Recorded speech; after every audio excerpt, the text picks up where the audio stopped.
And this way you can certainly have a lot to show for all of your hard work if you're strategic and also if you're not greedy.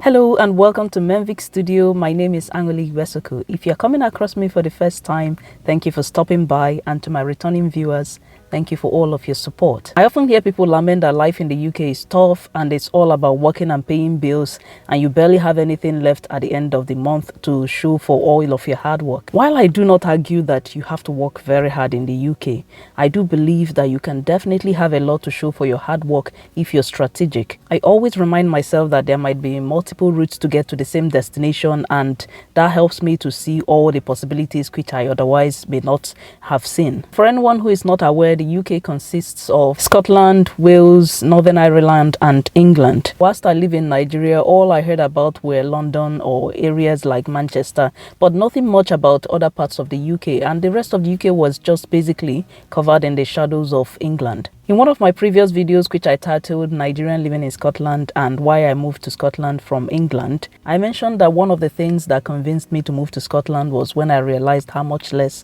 we would spend on accommodation for a much bigger space. So in the UK, rents are payable monthly and it takes up a really large chunk of your earnings. The cost of accommodation is the one thing that differs greatly from area to area within the UK. But comparing other things like food, transportation, utility bills, they tend to be quite similar. So if you're trying to decide what part of the UK to move to, do not be blinded by the area that will pay you the largest salary, just so you can avoid falling into the trap of working very hard and earning all this money, but nothing to show for it. When I initially moved to Scotland, I had a job as an administrator within NHS hospitals, and two things that occurred around that period. One of them was before I got the job, and the second one was whilst I was on the job. So two occurrences changed my outlook on how to navigate life in this part of the world. So the first one happened whilst I was still interviewing for the jobs. So I was interviewing for jobs which were really far away from where we were intending to live, because I actually started looking for a job before we moved over to Scotland. So whilst we were living in England, I did line up interviews and I came up to actually interview for the jobs. But we already had in mind the area we were going to live. So because we were moving for my husband's job, we already had in mind the area we were going to live, which wasn't too far away from his job, and then also it was affordable. So I was interviewing for jobs really far away from where we were hoping to live. And this is because I had gotten used to long commutes, having lived in London and lived in Lagos, Nigeria. Whilst I was in London, my commute to work was at about 2 hours one way.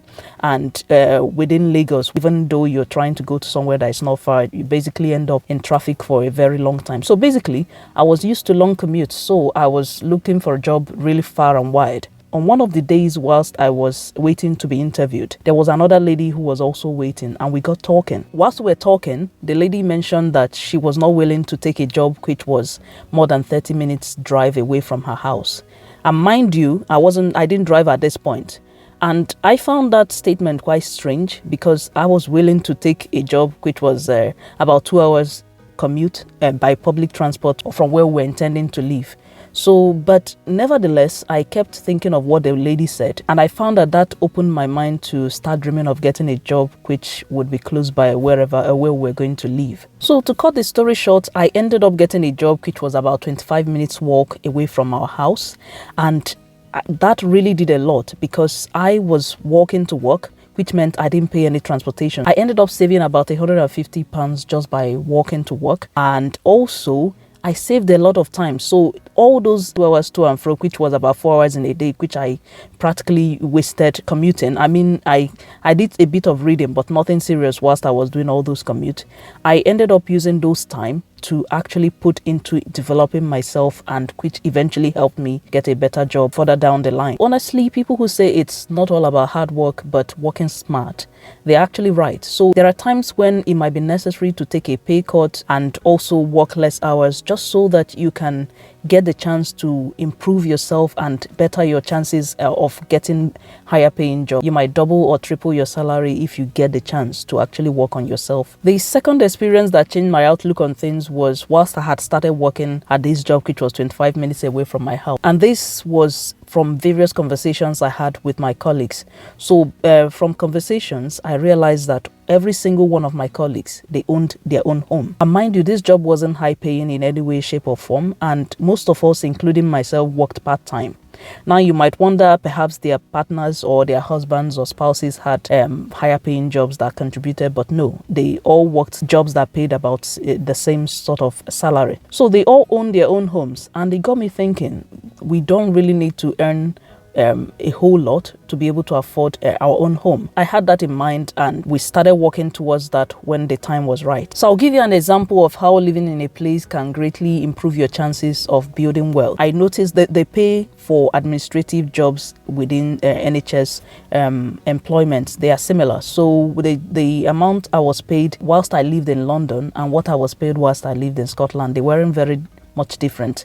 Granted, those who work in inner London might earn a few thousands more, but generally the pay is not that much different. Also, whilst I lived in London, I noticed that most people who worked in the inner parts of London tend to live on the outskirts, because that's where accommodation was cheaper and affordable, whereas the inner part of London is where the jobs were, and people didn't really live in there, because they were quite expensive if you found any accommodation around there. Anyway, most people lived on the outskirts, and this was myself included. So the cost of transportation alone in a year were running into thousands. Even this living on the outskirts, in the so-called affordable accommodation, the accommodations were still really quite expensive compared to a lot of other parts of the UK. Even though you got a few £1,000 more for working in London, this few thousands does not even begin to cover your expense for the transportation and then your accommodation as well, and never mind the time you spend on this long commute. So in comparison, those who live in much smaller towns that are not popular, they would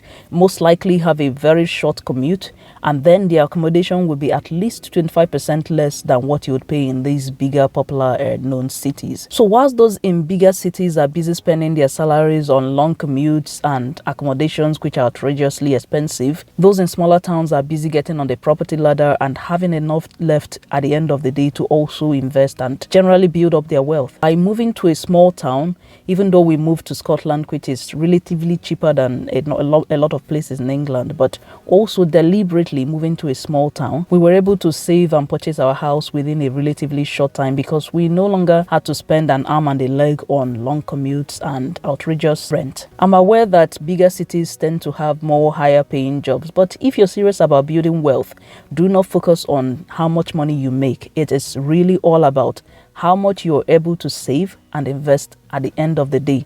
And living in small town, believe me, provides you a better chance of being able to do that. If you're considering moving to a country, do consider moving to a small town which is close to a city, even perhaps not like the biggest city in that country. So in our own case, we did the math and realized that it was most cost effective for us to live in Livingston, which is a town close to Edinburgh.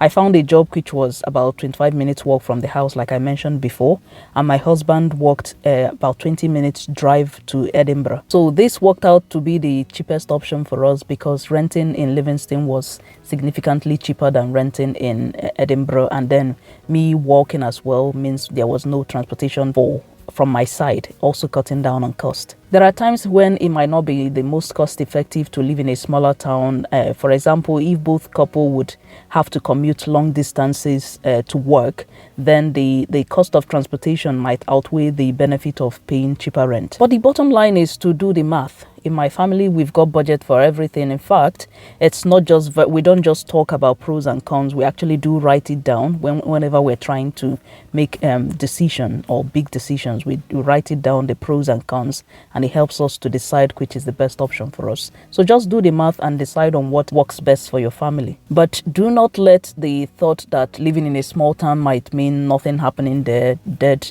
town and no social life, because there is a lot going on in the town where I live. And if I ever need to get to the city, which is Edinburgh or Glasgow, they are very much accessible to me by either driving to the city or just drive to the train station and take the train. So just be open to new possibilities and making new friends, and do not be blinded or by where everyone is going or where you get paid the largest amount of salary. And this way you can certainly have a lot to show for all of your hard work if you're strategic, and also if you're not greedy greedy. Honestly, you do not have to work yourself to death in this part of the world in order to afford a good standard of living.